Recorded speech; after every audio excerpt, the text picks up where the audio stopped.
Break के बाद स्वागत है आपका। आप देख रहे हैं कहानी कुर्सी की में आप बात करेंगे मिशन 400 पर जुटी हुई भारतीय जनता पार्टी की। 2024 चुनाव की तैयारियों के बीच पीएम मोदी आज से 3 दिन के जयपुर दौरे पर पहुंच रहे हैं। पीएम मोदी का ये दौरा बेहद खास है। इस दौरान वो 6 और 7 जनवरी को डीजीपी कॉन्फ्रेंस में शामिल होंगे, लेकिन उसके पहले आज वो बीजेपी की बैठक में शामिल होंगे। इस दौरान पीएम मोदी राजस्थान की नई सरकार को कामकाज का मंत्र देंगे, सरकार चलाने की ट्रेनिंग देंगे। राजस्थान के मुख्यमंत्री नए हैं, ज्यादातर मंत्री नए हैं। ऐसे में 24 का चुनाव किस तरह लड़ना है, इस पर मोदी फोकस करेंगे। बैठक में राजस्थान के सीएम, उनकी कैबिनेट और लगभग सारे विधायक मौजूद रहेंगे। पिछले लोकसभा चुनाव में बीजेपी ने राजस्थान की सभी 25 सीटें जीती थीं। उसका स्ट्राइक रेट 100% है। इस मुश्किल टास्क को इस बार फिर कैसे हासिल करना है, इस पर मोदी विधायकों को अपना मंत्र देंगे। इसीलिए पीएम का ये दौरा काफी अहम माना जा रहा है।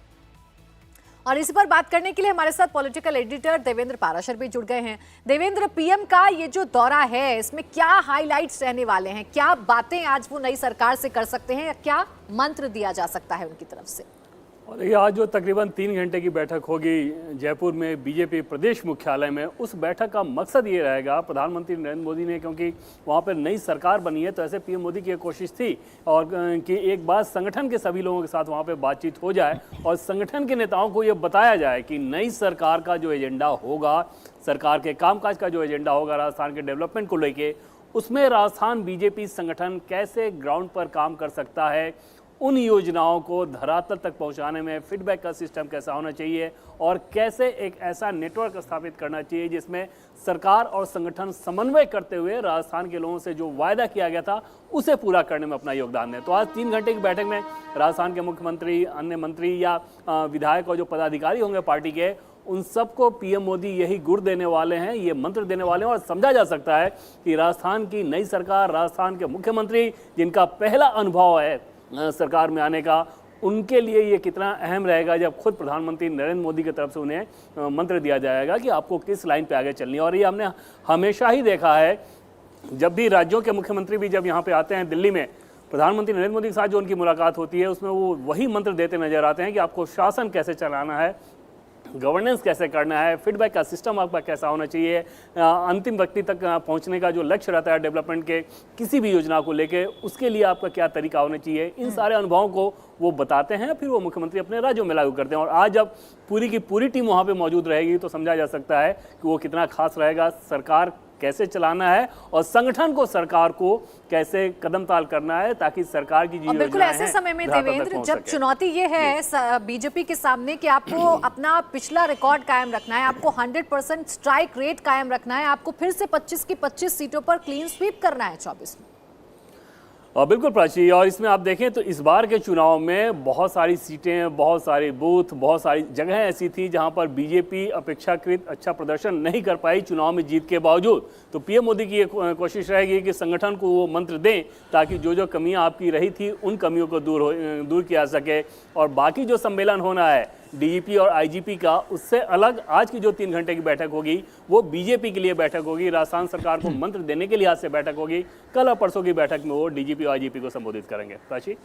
बिल्कुल, तो ये जो दौरा है कई मायनों में खास है और सबसे ज्यादा फोकस्ड बीजेपी उन राज्यों पर है जहां 100% स्ट्राइक रेट है, तो इसके साथ ही साथ बीजेपी उन राज्यों पर भी फोकस कर रही है जिन राज्यों पर बीजेपी का परफॉर्मेंस अच्छा नहीं रहता है। राहुल जी, ये जो राजस्थान का दौरा पीएम कर रहे हैं, आज बेशक सरकार को वो मंत्र देंगे, लेकिन इस दौरे के और क्या मायने समझे जा सकते हैं?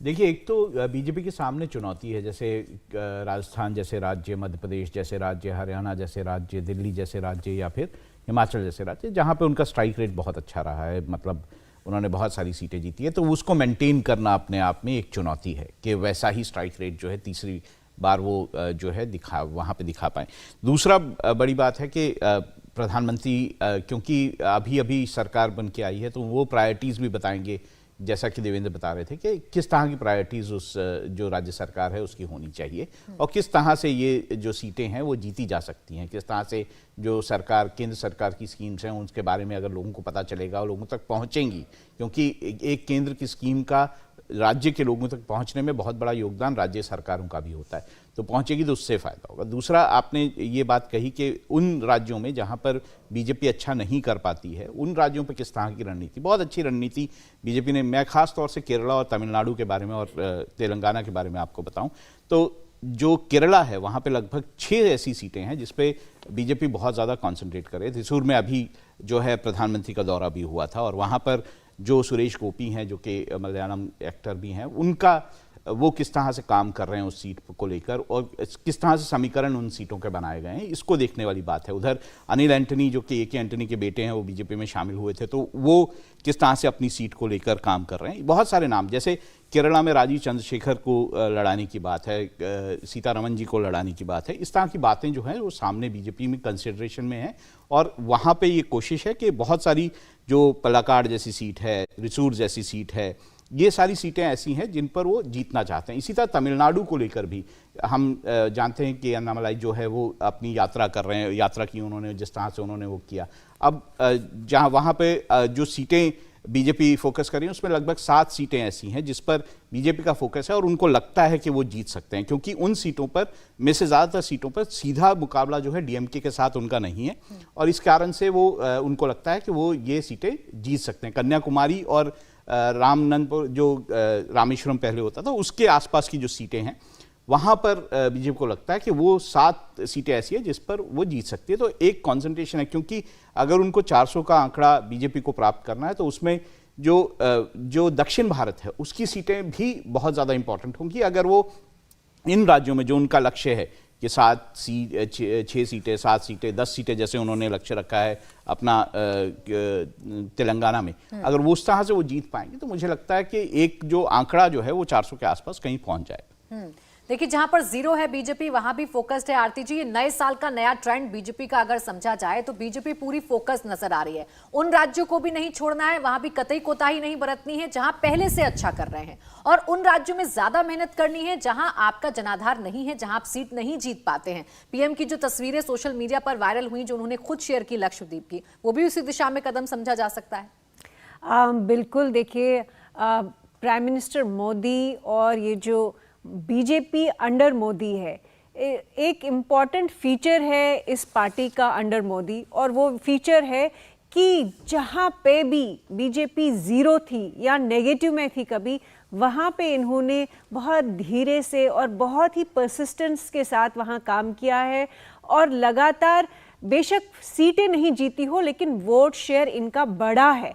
आप किसी भी रीजन में जाइए, कोई भी स्टेट देखिए जहाँ पे इन्होंने कोई सीट्स नहीं ली थी, लेकिन इनका वोट शेयर लगातार बढ़ता आ रहा है। और ये जितना भी ऑप्टिक्स हमें दिख रहा है बीजेपी का, प्राइम मिनिस्टर की जितनी भी एक्टिविटीज़ होती है, वो लक्षद्वीप में हो या उनकी मन की बात हो, कोई भी एक्टिविटी लीजिए प्राइम मिनिस्टर की, वो लोगों के साथ कनेक्ट करना, जो इन्होंने विकसित भारत का, जो पूरे देश के जितने भी मार्जिनलाइज्ड कम्युनिटीज़ थी उसमें महिलाएं बहुत बड़े नंबर पे, बड़ी संख्या में प्राइम मिनिस्टर के साथ डायरेक्टली बात करती है, तो वो क्या दिखाता है? वो दिखाता है कि प्राइम मिनिस्टर बहुत कमिटेड है, पैशनेट है और वो हर सोसाइटी के हर सेगमेंट के साथ कनेक्टेड है ग्राउंड लेवल पे, और उनकी परेशानियां समझते हैं। और मुझे लगता है कि वही सबसे बड़ी स्ट्रेंथ है इस बीजेपी की, मोदी के अंडर, कि वो लोगों की धड़कन समझता है। और ये सबसे ज़्यादा मुझे लगता है कि बीजेपी के लिए फ़ायदेमंद रहता है कि प्राइम मिनिस्टर सबसे जो लोवेस्ट स्ट्रेटा ऑफ सोसाइटी है उसके साथ कनेक्ट करते हैं डायरेक्टली, ना कि किसी मीडिएटर के थ्रू, ना कि कोई जो बीच में लोग होते हैं उनके थ्रू।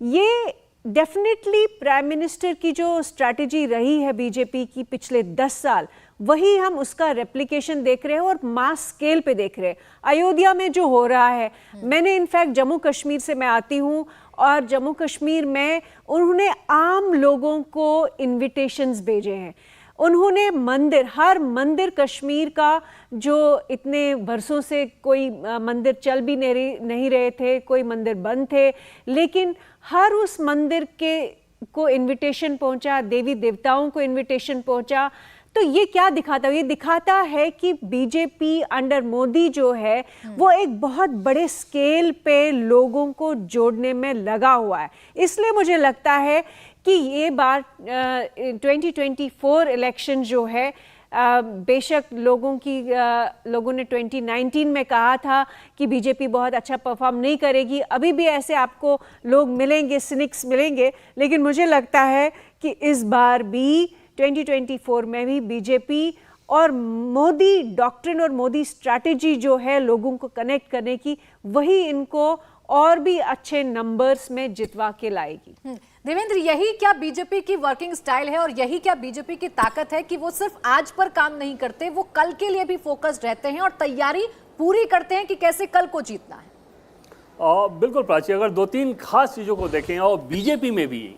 2014 से पहले की जो बीजेपी और 2014 से बाद की जो बीजेपी है, इसको अगर आप तुलना करके देखें तो उसमें भी आपको बहुत ड्रास्टिक चेंज नज़र आएगा। पहले बाकी दलों की तुलना में बीजेपी में फ़र्क तो नज़र आएगा ही, लेकिन प्रधानमंत्री नरेंद्र मोदी के दौर की जो बीजेपी है वो बिल्कुल अलग है। उसमें पहली खासियत आप ये देखेंगे कि वो अपनी कमज़ोर चीज़ों से भागते नहीं, बल्कि उस पर काम करते हैं। ऐसा नहीं है कि कहीं कोई कमज़ोर कोई भी सेक्शन हो, जैसे वोट के हिसाब से बात कर लें, एरिया के हिसाब से बात कर लें, तो वहाँ पर उसे वो छोड़ते नहीं, बल्कि और ज़्यादा मेहनत लगाते हैं। दूसरी चीज़ कि लीडरशिप सीधे सीधे अपने ऊपर जिम्मेदारी लेती है कि मुझे बताना है आप लोगों को कि पार्टी संगठन को कि आपको क्या करना है, और वो रिजल्ट में फिर कन्वर्ट होता है। ये दूसरी बड़ी खासियत नजर आती है। और लीडरशिप अपने आप को कहीं भी झोंकती है। जैसे उदाहरण के तौर पर ही देख लें कि इन तीनों राज्यों में ऐसा नहीं था कि चाहे मीडिया के सेक्शन की बात कर लें या लोगों की बात कर लें, तो पहले से कोई कह रहा था कि तीनों ही राज्यों में बीजेपी की स्थिति बहुत अच्छी है। खासतौर पर छत्तीसगढ़ को लेकर तो बहुत ही ज़्यादा चीज़ें कही जाती थी, मध्य प्रदेश को लेकर भी बहुत ज़्यादा नकारात्मक चीज़ें थी, और वो फीडबैक पार्टी में भी आ रहा था। बावजूद इसके लीडर का जाके ये कहना कि आप मुझे देखिए, मेरे चेहरे पे वोट कीजिए, वो सोचिए कितना बड़ा पॉलिटिकली ये खतरा था कि अगर चुनाव में हार होती तो सीधे सीधे लीडरशिप को लोग दोष देते। लेकिन वो खतरा उठाना, वो हौसला दिखाना और इस बात को कहना कि आप मुझे देखिए, और वो भरोसा देना कि अगर आप मुझे मेरे कहने पर आप चल रहे हैं तो हमारी जो सरकार आएगी वो अच्छा काम करेगी, ये एक बड़ी खासियत नजर आती है। जैसे राज्यों के हिसाब से भी बात कर लें तो उन राज्यों में जहां बीजेपी अपेक्षाकृत बहुत कमजोर रही है, जैसे तमिलनाडु में अब देख रहे हैं किस प्रकार से बीजेपी वहां पे मेहनत कर रही है। अगर राज्य में भी कोई कमजोर सीट है, जैसे मध्य प्रदेश की बात कर ले, छिंदवाड़ा की सीट, वहां पे आमतौर पर माना जाता है कि कमलनाथ का वो गढ़ है, बावजूद इसके बीजेपी पिछले 5 सालों में वहां पे बहुत मेहनत कर रही है। और ये खासियत है जो अभी की बीजेपी की पहले की बीजेपी से भी अलग करती है और बाकी दलों की तुलना में तो बहुत आगे है। और यही वजह है कि नतीजों में फिर वो नजर भी आता है। नतीजे कई बार गढ़ को जीतने के साथ भी सामने आते हैं, और जहां कमजोर होती है वहां भी बीजेपी अच्छा करती हुई नजर आती है। लेकिन इससे बेहतर कांग्रेस क्या तैयारी कर रही है? कांग्रेस भी अपनी तैयारियों में जुट गई है। 2024 का बिगुल कांग्रेस फूंक चुकी है और अब भारत जोड़ो यात्रा का जो रूट है वो तैयार हो चुका है। मणिपुर से शुरुआत होकर महाराष्ट्र में जाकर इसका अंत होगा। मणिपुर से महाराष्ट्र तक का ये पूरा रूट चुनाव के लिहाज से बहुत सोच समझकर बनाया गया है, चुनाव के लिहाज से दिलचस्प है। राहुल की जो यात्रा है ज्यादातर उन जिलों से होकर गुजरने वाली है जहां कांग्रेस सीट शेयरिंग के लिए दावा पेश कर रही है। पहले रूट देखिए, उस पर चर्चा करते हैं, फिर खासतौर पर बंगाल और बिहार में इस रूट का पॉलिटिकल चेकपोस्ट क्या है वो भी हम आपको समझाएंगे। लेकिन रूट ये बता रहा है कि मणिपुर से अगर ये यात्रा की शुरुआत हो रही है और मणिपुर के बाद जिन जिन स्टेट से होकर गुजर रही है और उन स्टेट्स की जिन जिन सीटों को छू रही है, उन सीटों पर कांग्रेस ने 2019 में अच्छा किया है और इसी आधार पर अपने सीटों की दावेदारी भी कांग्रेस पेश कर रही है। ये देखिए, भारत जोड़ो यात्रा शुरू हो रही है। मणिपुर से नागालैंड जाएगी, असम जाएगी, अरुणाचल प्रदेश होते हुए मेघालय, फिर पश्चिम बंगाल, बिहार, झारखंड, ओडिशा, छत्तीसगढ़, उत्तर प्रदेश, मध्य प्रदेश, राजस्थान, गुजरात, और इसका जो समापन है वो महाराष्ट्र में होने जा रहा है। महाराष्ट्र में 5 दिन ये यात्रा रुकेगी, उत्तर प्रदेश में 11 दिन ये यात्रा रुकेगी, मध्य प्रदेश में 7 दिन यात्रा रुकेगी, जबकि राजस्थान में 1 दिन ये यात्रा रुकेगी। बड़े राज्यों की अगर आप बात करेंगे तो उत्तर प्रदेश में 20 जिलों को छूती हुई यात्रा आगे बढ़ेगी, महाराष्ट्र के 6 जिलों को ये यात्रा छुएगी। इसके अलावा पश्चिम बंगाल की अगर आप बात करेंगे तो 5 दिन यात्रा रुककर 7 जिलों को छुएगी, यानी 7 जिलों से होकर निकलेगी। खासकर आप बात करेंगे इन सीट्स की तो ये वो सीट हैं जहां पर कांग्रेस ने 2019 में अच्छा किया है। तो क्या समीर जी यही रणनीति कांग्रेस की है कि इस यात्रा के जरिए आप एक मास कनेक्ट भी करेंगे और साथ ही साथ अपनी उन सीटों को मजबूत करेंगे जहां आप 2019 में अच्छा कर रहे थे, जहां आपकी जीत की संभावनाएं अच्छी हैं? निश्चित रूप से देखिए, राहुल गांधी ने पहले जो नया यात्रा शुरू कर रहे हैं 14 जनवरी से, इसके पहले राहुल गांधी भारत जोड़ो यात्रा कर चुके हैं और उसके पीछे भी कांग्रेस संगठन का या कांग्रेस की ये सोच थी कि राहुल गांधी भारत जोड़ो यात्रा करेंगे तो जहां कांग्रेस कमजोर है, संगठन मजबूत होगा, कार्यकर्ताओं के अंदर उत्साह आएगा और चुनाव में भारतीय जनता पार्टी के खिलाफ कांग्रेस एक मजबूत दावेदारी पेश करेगी और चुनाव में उसका फायदा मिलेगा। लेकिन मुझे ऐसा लगता है कि जिस उद्देश्य भारत जोड़ो यात्रा शुरू की गई थी राहुल गांधी के राजनीतिक रूप से, मुझे लग रहा है उसका बहुत ज्यादा परिणाम कांग्रेस के पक्ष में नहीं गया। और अब अगर देखें तो उसके बाद जो दूसरी यात्रा वो शुरू करें, जो ज्यादातर वो बस से करेंगे, मणिपुर से लेकर मुंबई तक जाएंगे, 14 जनवरी से शुरू करेंगे, 14 राज्यों से ये यात्रा जाएगी। लेकिन इन 355 सीटों को जब ये यात्रा गुजरेगी तो 14 सीटें कांग्रेस के पास से फिलहाल अगर देखें तो असम में सबसे ज्यादा 3 सीटें, उसके बाद छत्तीसगढ़ में 2 हैं कांग्रेस के पास। तो मुझे लग रहा है कांग्रेस के पास खोने के लिए कुछ नहीं, 14 सीटें हैं। अब कांग्रेस से सोच रही होगी कि हम नया यात्रा निकालेंगे, राहुल गांधी लंबी यात्रा करेंगे तो हो सकता है कि 14 से कुछ सीटें हमारे बड़े कार्यकर्ता के अंदर उत्साह हो और जनता हमसे जुड़े। मुझे लग रहा है सिर्फ यात्रा करने से कांग्रेस की समस्या का समाधान नहीं होने वाला है या राहुल गांधी को वोट नहीं मिलने वाले। जमीनी स्तर पर संगठन कैसे काम करता है, राहुल गांधी जी यात्रा करके आगे निकल जाएंगे तो जहां से यात्रा गुजरी है वहां का संगठन उस राहुल गांधी की यात्रा का जो उद्देश्य रहा है या वहां संगठन कैसे काम करता है, वो जमीनी स्तर तक वोटिंग के दिन तक कैसे कार्य करता है, ये ज्यादा महत्व रखता है। मुझे लग रहा है कांग्रेस सही मात करती है, राहुल गांधी यात्रा करते हैं लेकिन कांग्रेस का जमीनी स्तर पर संगठन न होने के कारण